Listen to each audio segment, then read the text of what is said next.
Welcome back to Money Pop. The woman who created the most accurate recession indicator in history, 100% correct since 1959, is now warning that her own rule might not work this time. And that is what scares her the most. Her name is Claudia Sahm. She is a former Federal Reserve economist, and she is saying that the economy is quietly breaking in ways that traditional signals are not picking up. Not loudly, not dramatically, but steadily. Let us walk through exactly what she is seeing.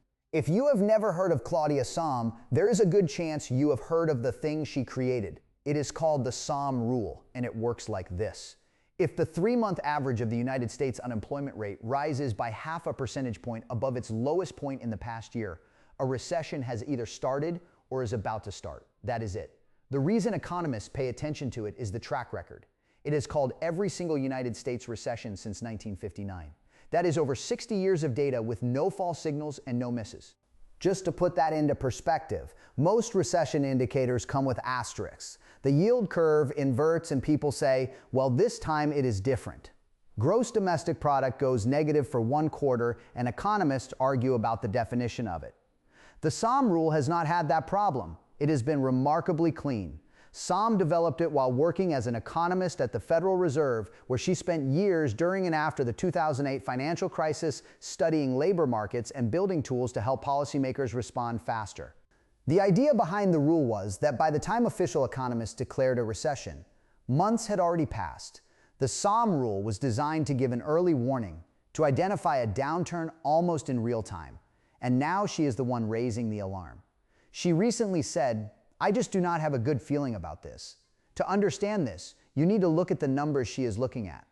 In 2025, job growth essentially flattened. For context, the United States economy was averaging almost 2 million new jobs per year in the decade before that.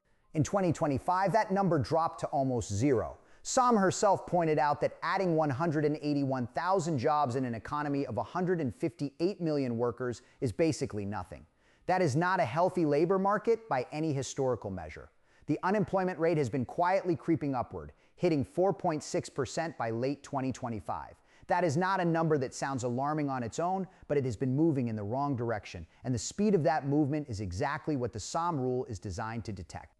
The rule has actually triggered recently, which, if history holds, would mean a recession has already begun. The complicating factor is what she says next. So what exactly is Sahm warning about? There are 4 things worth understanding. The first is that the labor market may look stronger than it actually is. The headline unemployment number, the one you see in the news, only counts people who are out of work and actively looking. It does not count people who have given up looking. It does not count people who have taken a gig job delivering food or driving chairs because they could not find anything else. It does not count people who have gone part-time but would rather have full-time work. Sahm's concern is that all of that hidden weakness does not show up in the official numbers. Hiring has been slowing even though mass layoffs have not hit. She describes it as a low hire, low fire environment. Nobody is getting fired, but nobody is getting hired either.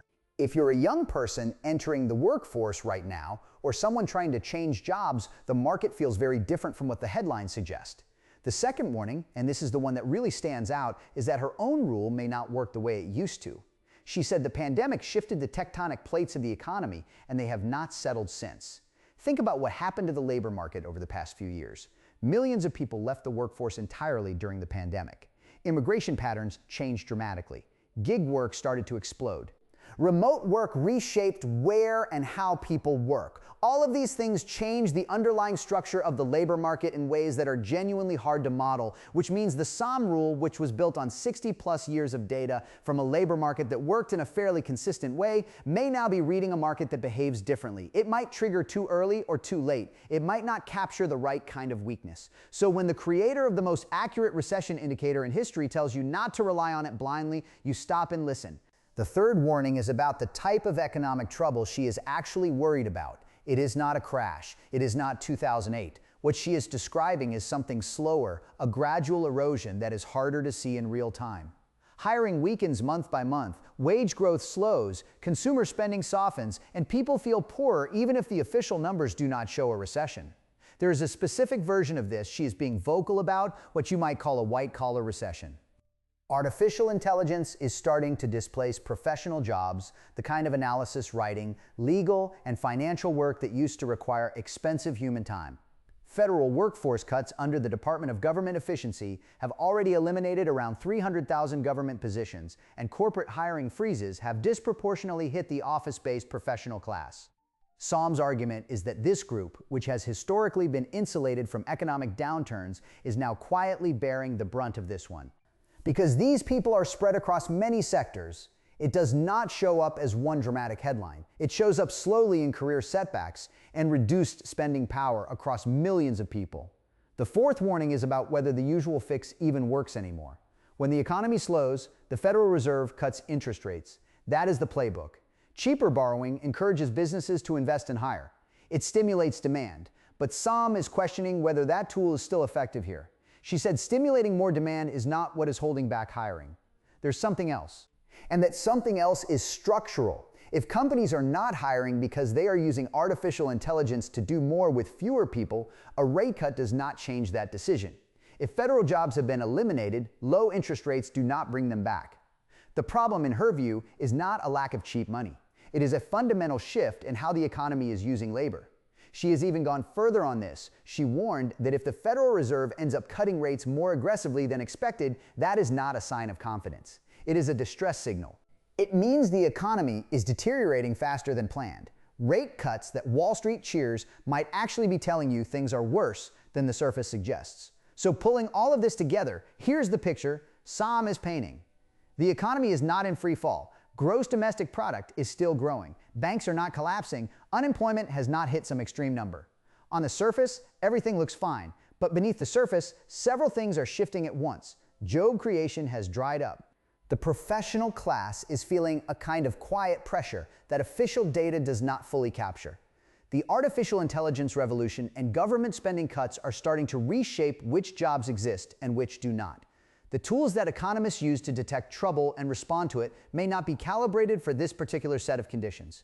Moody's Analytics currently puts the probability of a recession at around 40%. That does not mean one is coming, but it is not a comfortable number either. 40% from Moody's is not the same as a random prediction. These are the people who get paid to be precise about this. The deeper concern in Sahm's message is not even about whether we are technically in a recession. It is about whether we would know if we were. If the Sahm rule is less reliable than it used to be, if unemployment data is not capturing the real picture. If Federal Reserve tools are pointed at the wrong problem, then the economy could be deteriorating in ways that the people responsible for managing it are not seeing clearly. It is not a dramatic claim. It is a careful, measured warning from someone who spent her career building the tools that are supposed to catch these things and who is now saying that these tools may need to be rethought. The economy she is describing is not collapsing. It is quietly shifting into something that looks different from anything the standard models were built to handle. And the fact that the person who built the most trusted recession indicator in modern history is the one saying this is something to pay attention to. Thanks for watching. This is Money Pop signing out.